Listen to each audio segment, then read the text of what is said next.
Welcome back, friends, to Remix Moments with Martine, where we remix your mindset one moment at a time. And today we are tackling something that's been on my heart, this overwhelming pressure to have it all figured out by now. It's January 6th, and maybe it's the word of the year. Maybe it's the perfectly mapped out goals, the resolutions that stick. It's like everywhere, right? It's what we're all talking about. And I've even been talking about it here on the podcast. But what if I told you that you don't have to rush into all of that? Today, we're going to talk about letting go of that pressure and embracing a pace that works for you, not some imaginary deadline. I'm going to be sharing 3 powerful ways to start your year with grace, ease, and clarity. So take a deep breath, friend, and let's dive in. Welcome to Remix Moments with Martine, where we will remix your mindset one moment at a time. I'm your host, Martine Williams, and I'm here to bring you a quick burst of inspiration, insight, and a fresh spin on your mompreneur journey. In just a few minutes, we'll remix your mindset, energize your day, and keep you moving forward with purpose. Let's dive in to today's moment.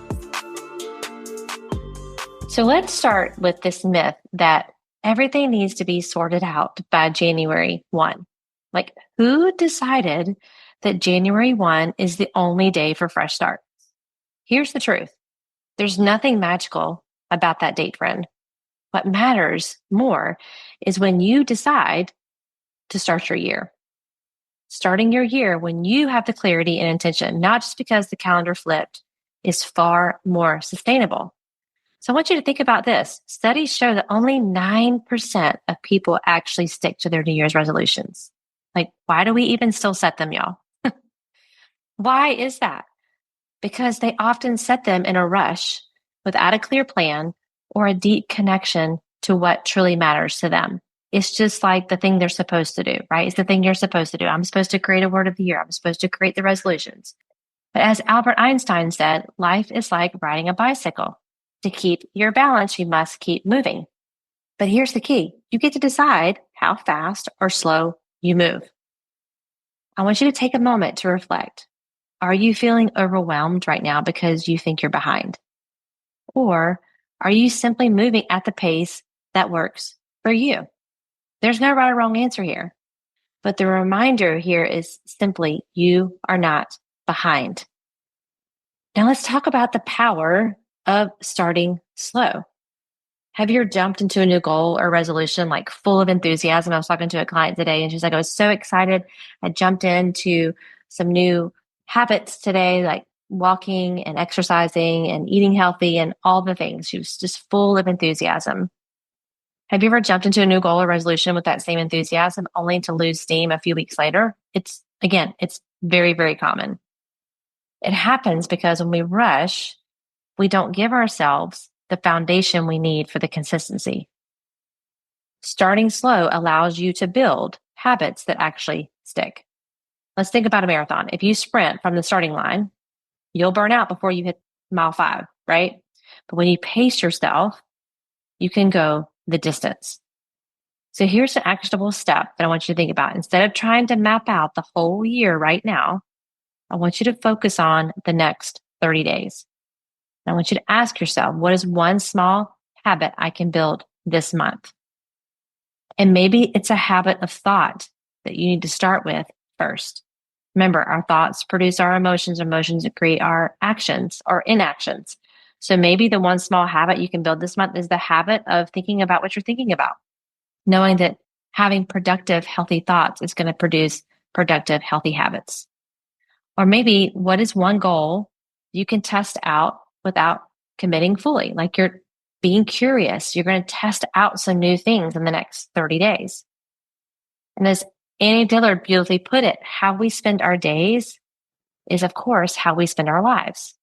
So your life is built in these small, intentional moments. And here's the best part. Starting slow doesn't mean you're failing. It means you're setting yourself up for long-term success.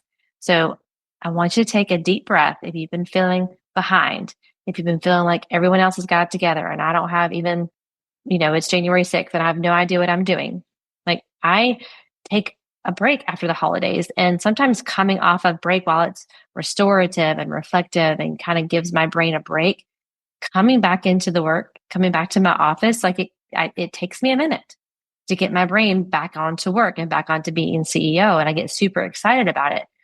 But starting slow doesn't mean you're failing. It just means you're setting yourself up for long-term success. So give yourself some grace, but not too much grace. You want to call yourself out when you're allowing that grace to string you along into excuse making.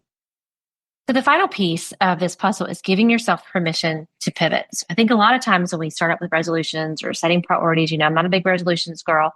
I'm all about setting priorities, setting your goals, who you need to be. We talked about that in a previous episode. Are you operating as the person it's going to require to achieve your goals?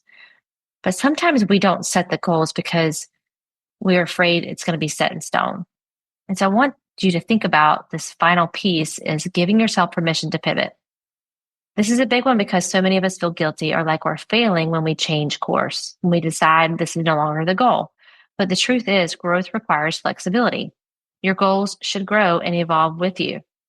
So maybe you picked a word of the year, and by today, January 6th, it doesn't feel aligned anymore. Or you set a resolution that no longer fits your priorities. It's okay to reassess. It's not set in stone. And as Maya Angelou said, do the best you can until you know better. And then when you know better, do better. So here's how you can practice this. Number one, schedule a check-in with yourself every month or quarter and ask yourself, is this goal still serving me? If not, what would feel more aligned? Number two, instead of seeing a pivot as failure, reframe it as a course correction. You're not starting over, you're fine-tuning your path. This mindset frees you from the pressure of perfection and opens you up to the joy of learning and growing. So something that I really worked on in 2024 that I'm taking into 2025 is this idea of deciding what my 3 essentials are. This came from my coach and my mastermind. So each quarter, I have 3 essentials in my business, specifically in my business, that I am focusing on towards the end goal. So I have a 3-year plan. I have an annual plan, but I also set, okay, these are the 3 things, 3 areas I'm going to focus on.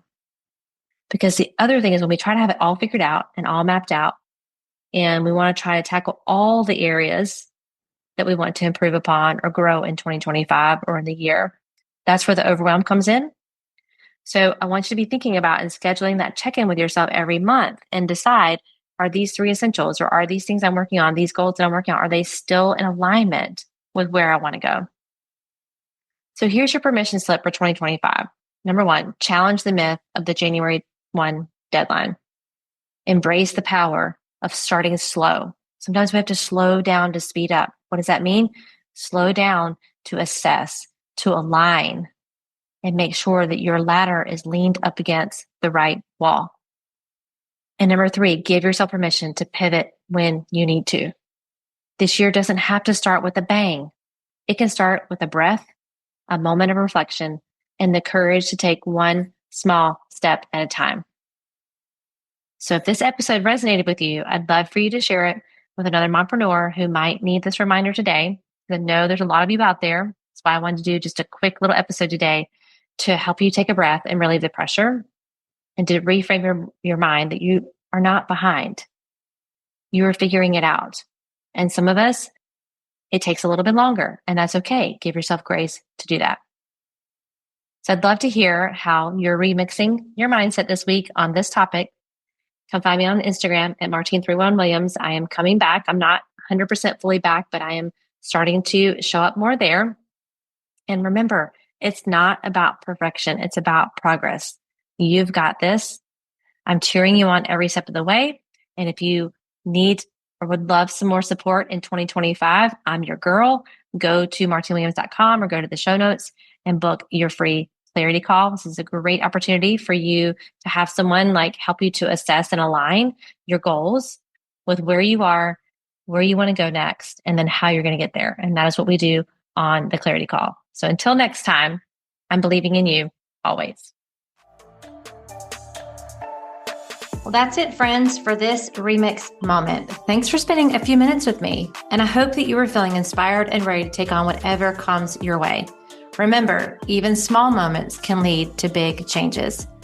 If this moment made a difference, be sure to subscribe, share with your fellow moms, and leave me a quick review. Seriously, it means the world to me to hear from you. And until next time, I am believing in you, and I will catch you in the next moment.